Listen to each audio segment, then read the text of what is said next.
اگر آپ ایک نماز کو بازمات صحیح طریقے سے ادا کریں اور پھر اگلی نماز کو بھی بازمات صحیح طریقے سے ادا کریں تو یہ دونوں نمازوں کے درمیان کے چھوٹے گناہوں کا کفارہ بن جاتی ہے۔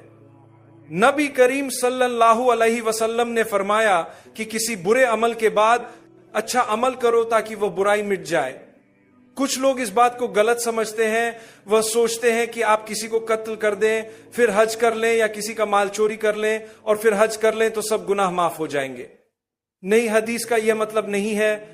یہاں چھوٹے گناہوں کی بات ہو رہی ہے، وہ معمولی باتیں جو روزمرہ کی زندگی میں ہو جاتی ہیں۔ کبھی ہم کوئی چھوٹی سی بات کر دیتے ہیں یا کوئی معمولی غلطی کر بیٹھتے ہیں، مگر جب ہم صدقہ دیتے ہیں یا کوئی نیک عمل کرتے ہیں یا نماز پڑھتے ہیں تو یہ چھوٹے گناہ مٹ جاتی ہیں۔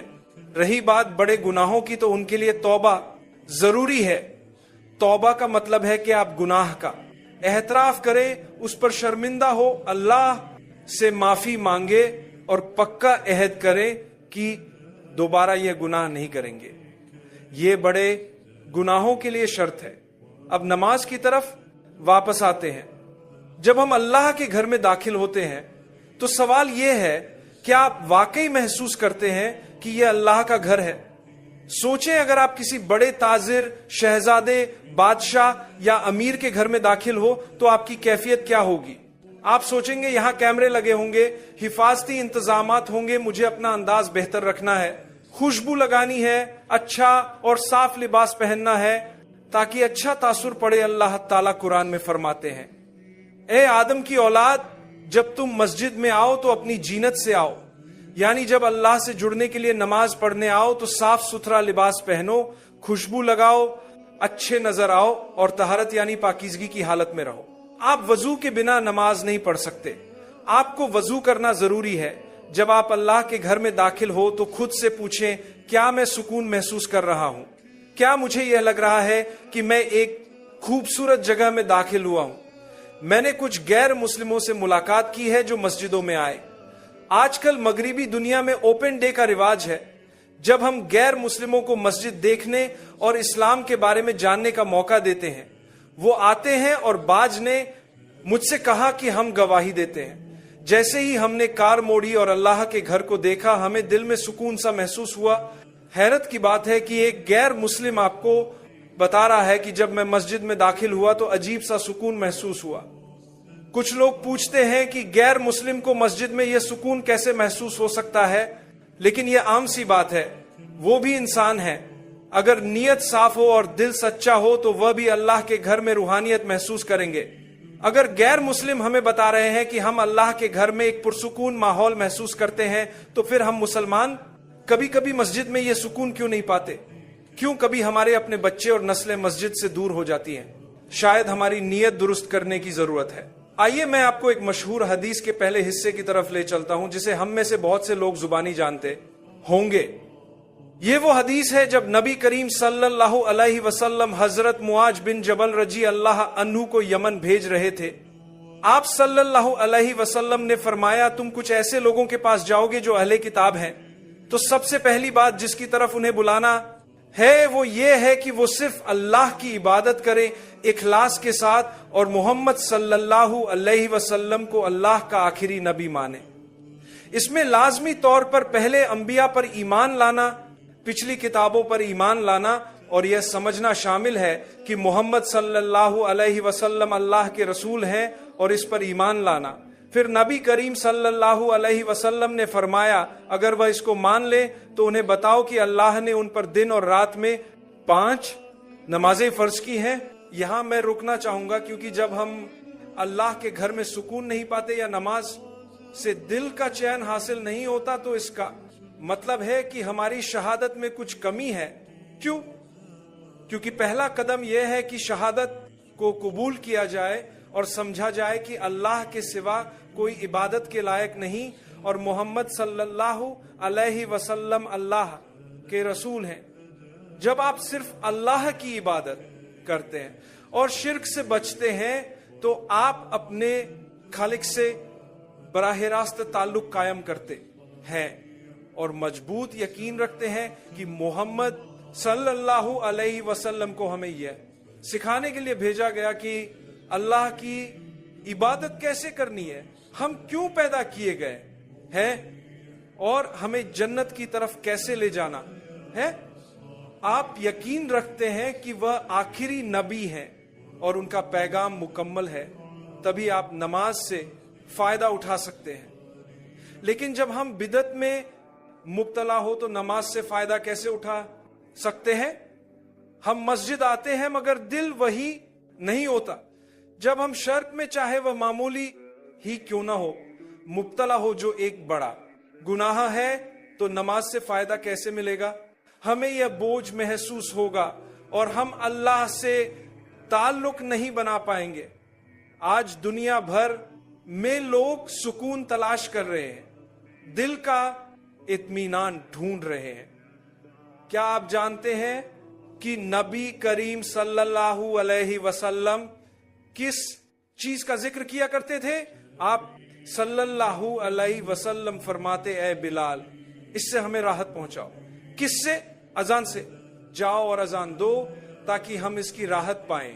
نماز کی برکت یہ ہے کہ جب آپ اخلاص کے ساتھ صرف اللہ کی رضا کے لیے نماز پڑھتے ہیں, پوری توجہ اور یسوعی کے ساتھ, تو گویا آپ وہ عبادت کر رہے ہیں جس کے بارے میں نبی صلی اللہ علیہ وسلم نے فرمایا, اللہ کی عبادت ایسے کرو جیسے تم اسے دیکھ رہے ہو, اور اگر یہ ممکن نہ ہو تو جان لو کہ وہ تمہیں دیکھ رہا ہے. جب آپ اس درجے پر پہنچ جاتے ہیں تو یہ ایک عجیب کیفیت ہوتی ہے. لیکن کچھ لوگ کیا کرتے ہیں, وہ ایسی مسجد ڈھونڈتے ہیں جہاں 5 منٹ میں نماز ختم ہو جائے, جلدی جلدی رکوع اور سجدہ کر کے السلام علیکم کہہ کر نکل جاتے ہیں. کیا یہ نماز ہے؟ میں نے خود ایسے لوگوں کو دیکھا ہے جو کہتے ہیں, بھائی وہ مسجد 10 منٹ میں ختم کر دیتی ہے, وہاں چلتے ہیں. پھر نماز کے بعد وہ مسجد کے باہر 1 گھنٹہ کھڑے گپ شپ کرتے رہتے ہیں, سگریٹ پیتے ہیں, ہر کام کرتے ہیں, مگر اللہ کے گھر کے اندر زیادہ وقت نہیں گزارتے. کیا ہم وہ 1 گھنٹہ مسجد کے اندر نہیں گزار سکتے تھے؟ یاد رکھیں, اگر آپ نماز کی برکت چاہتے ہیں تو سب سے پہلے اپنا کلمہ ٹھیک کریں. اور کلمہ ٹھیک کرنے کا مطلب صرف زبانی کہنا نہیں, بلکہ پورا کا پورا اچھا مسلمان بننا ہے, یعنی مکمل طور پر اسلام میں داخل ہو جانا. جیسا کہ قرآن کہتا ہے, اے ایمان والو اسلام میں پورے کے پورے داخل ہو جاؤ. صرف وہی نہ مانے جو آپ کو آسان لگتا ہے, اور جو مشکل لگے اسے چھوڑ دے. ایک شخص نماز پڑھ رہا ہے اور دوسری طرف رات کو کلب میں شراب پی رہا ہے. کیا ایسی نماز اسے فائدہ دے سکتی ہے؟ اللہ ہماری حفاظت فرمائے. میں جانتا ہوں کہ ہم ایک مسلم ملک میں ہیں, لیکن میں نے جنوبی افریقہ میں دیکھا ہے کہ لوگوں نے بتایا کہ وہاں ایک بہت بڑا کسینو ہے جہاں جوا کھیلا جاتا ہے. وہ اتنا بڑا ہے کہ اس میں مختلف حصے ہیں, یہاں تک کہ وہاں وضو کا انتظام اور ایک مصلی بھی ہے. لوگوں نے بتایا کہ وجہ یہ ہے کہ جو لوگ جوا کھیلنے آتے ہیں ان میں سے اکثر مسلمان ہیں, اور وہ اپنی نماز نہیں چھوڑتے. وہ دعا بھی کرتے ہیں, یا اللہ میں جوا کھیلنے جا رہا ہوں, کامیابی عطا فرما. دیکھو ہم کس حد تک کمزور ہو گئے ہیں کہ جیسے کوئی چوری کرنے سے پہلے 2 رکعت نماز پڑھ کر دعا کرے, یا اللہ میں آج رات اس آدمی کو لوٹنے جا رہا ہوں, بس پکڑا نہ جاؤں, مدد فرما. یہ انسان کی سوچ بن چکی ہے اور یہ حقیقت میں ہو رہا ہے. اللہ ہم سب کی حفاظت کرے. اللہ فرما رہا ہے, اے ایمان والو اسلام میں پورے کے پورے داخل ہو جاؤ. اگر تمہارے دل میں غلط چیز کی محبت ہے تو تمہاری نماز تمہیں فائدہ نہیں دے گی. تمہارے دل میں اللہ کی محبت پیدا ہونی چاہیے. میرے بھائیوں اور بہنوں, ہم انسان ہیں, ہم سے غلطیاں ہوتی ہیں. شیطان ہر روز ہمیں بہکانے کی کوشش کرتا ہے. کبھی وہ جیت جاتا ہے, کبھی ہم جیت جاتے ہیں. ہمیں چاہیے کہ ہم زیادہ بار جیتیں, اور اگر کبھی وہ جیت جائے تو فوراً توبہ کے ذریعے واپس لڑے. یاد رکھیں اگر آپ کسی گناہ میں پڑ بھی گئے ہیں لیکن آپ یہ مانتے ہیں کہ آپ نے غلط کیا ہے تو یہی کامیابی کی پہلی سیڑھی ہے. الحمدللہ یہ اس بات کی نشانی ہے کہ آپ سدھرنا چاہتے ہیں. لیکن جو شخص گناہ کرنے سے پہلے نماز پڑھ کر اللہ سے اس گناہ میں کامیابی مانگے تو وہ اللہ کا مذاق اڑا رہا ہے اور نہ وہ نماز سے فائدہ پائے گا اور نہ کسی اور نیکی سے.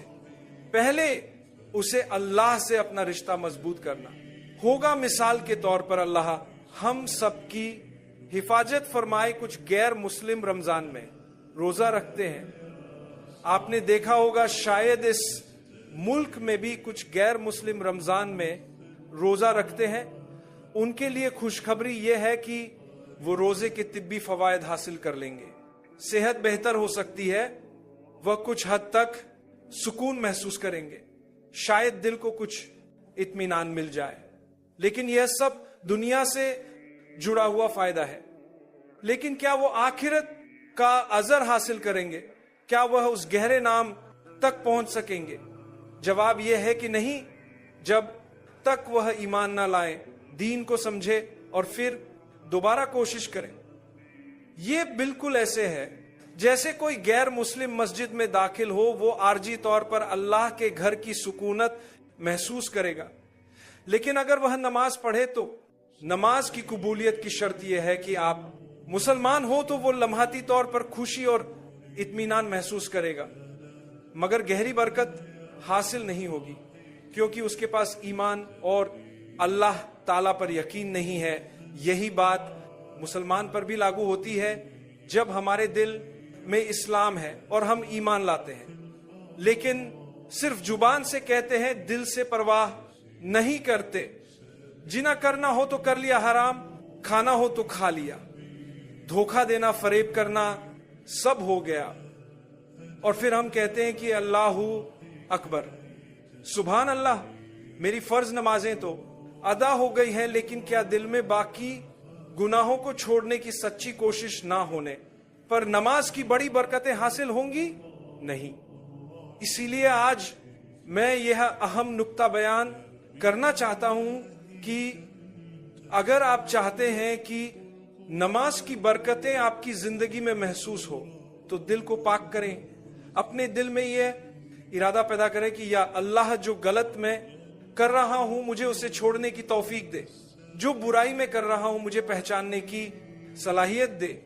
بعض اوقات ہم برے کام کر رہے ہوتے ہیں لیکن ہمیں احساس ہی نہیں ہوتا کہ یہ غلط ہے